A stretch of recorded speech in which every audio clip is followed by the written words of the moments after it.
বিএনপির স্থায়ী কমিটির সদস্য সালাউদ্দিন সাহেব, উনি গতকালকের ঘটনায় জুলাই যোদ্ধা যারা গতকালকে আহত হয়েছে তাদেরকে ফ্যাসিস্ট আওয়ামী লীগের অনুসারী হিসেবে তাদেরকে আখ্যা দিয়েছেন। আমরা তীব্র নিন্দা এবং প্রতিবাদ জানাচ্ছি। এবং হয়তো তিনি ভুলবশত, হয়তো তার কাছে তথ্য না থাকার কারণে তিনি এরকমটা বলেছেন।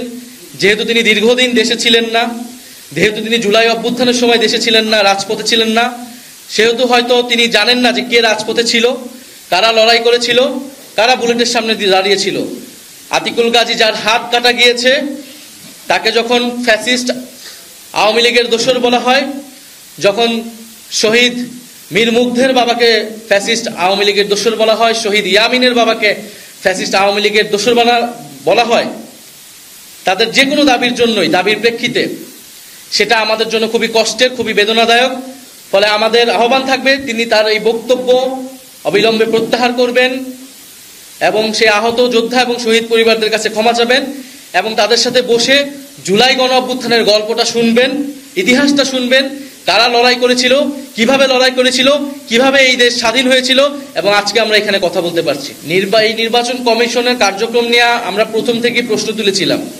আমাদের নিবন্ধনের এই বিষয়গুলো হওয়ার আগে থেকে নির্বাচন কমিশনের প্রতি আমাদের যে ক্ষোভ, যে নির্বাচন কমিশন পক্ষপাতমূলক আচরণ করছে, নির্বাচন কমিশন সঠিক উপায়ে গঠিত হয়নি এবং আমরা পুনর্গঠনের আলাপ জানিয়েছিলাম, এগুলো সবকিছুই কিন্তু হয়েছিল এই প্রতীক ইস্যুর আগেই। ফলে নির্বাচন কমিশনের সাথে আমাদের এই টানাপোড়েন কিন্তু আমাদের কেবল দলীয় বিষয় না, কারণ আমরা সন্দেহ প্রকাশ করছি, আমরা উদ্বেগ প্রকাশ করছি যে এই নির্বাচন কমিশন নিরপেক্ষভাবে একটি নির্বাচন পরিচালনা করার ইচ্ছা বা সক্ষমতা রাখে কিনা। ফলে নির্বাচন কমিশন নিয়ে আমাদের এই উদ্বেগ থাকবে। আমরা খুব স্পষ্টভাবে বলেছি, শাপলা এবং সাপ্লাই হবে জাতীয় নাগরিক পার্টির মার্কা। সেই মার্কা নিয়ে আমরা নির্বাচনে অংশগ্রহণ করতে চাই। এখন যদি নির্বাচন কমিশন একটি সাংবিধানিক প্রতিষ্ঠান, তারা যদি আইন অনুযায়ী পরিচালিত না হয়, তারা যদি গায়ের জোরে বা অন্য কারো প্রেসক্রিপশনে কোন সিদ্ধান্ত যায়, তাহলে তার প্রতিবাদ তো আমাদেরকে জানাতেই হবে এবং আমাদেরকে যদি নির্বাচনে এইভাবে অংশগ্রহণ করা থেকে বিরত রাখার অপচেষ্টা করা হয়, তাহলে অবশ্যই আমাদেরকে রাজপথে আমাদের একমাত্র জায়গা হবে। কিন্তু আমরা এটা চাই না।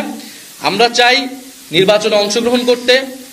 আমরা খুবই একটা সহজ কথা বলেছি যে আপনি আমাকে একটা আইনি ব্যাখ্যা দিবেন যে কেন আমি শাপলা পেতে পারবো না, সাংবিধানিক আইনি একটা ব্যাখ্যা দিবেন, আমি অন্য প্রতীক নিয়ে নিব। আর যদি আপনি ব্যাখ্যা দিতে না পারেন, তাহলে আপনাকে এই প্রতীকটা দিতে হবে। আপনি আমাকে কেন দিবেন না সেটা আপনাকে তো স্পষ্ট করতে হবে আমার কাছে এবং জাতির কাছে। কারণ আপনি একটি আইনি প্রতিষ্ঠান, সাংবিধানিক প্রতিষ্ঠান, আপনি আপনার ইচ্ছা অনুসারে, আপনার মনের খেয়াল খুশি হিসেবে বা অন্য কারো প্রেসক্রিপশনে কোনো সিদ্ধান্ত একটা নতুন রাজনৈতিক দলের উপর এইভাবে চাপিয়ে দিতে পারেন না। আরেকটি বিষয় আমি বলতে চাই, যেহেতু নির্বাচনও খুবই দ্রুত এবং আমরাও নির্বাচনের প্রস্তুতি নিচ্ছি, খুবই দ্রুতই আমাদের প্রার্থী তালিকা চূড়ান্ত হবে। ফলে নির্বাচনে যে লেভেল প্লেইং ফিল্ডের কথা, একটি খুবই কমন জিনিস, সেই বিষয়ে আমরা দৃষ্টি রাখছি।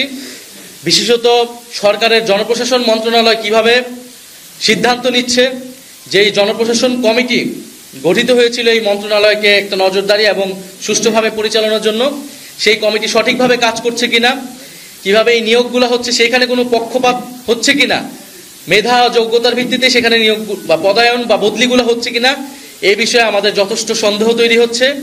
আমরা পরবর্তী দিনগুলোতে এই বিষয়ে আমাদের আরো স্পষ্ট বক্তব্য উপস্থাপন করব। আরেকটি বিষয় আপনাদের কাছে বলতে চাই, কিছুক্ষণ আগেই আমরা দেখেছি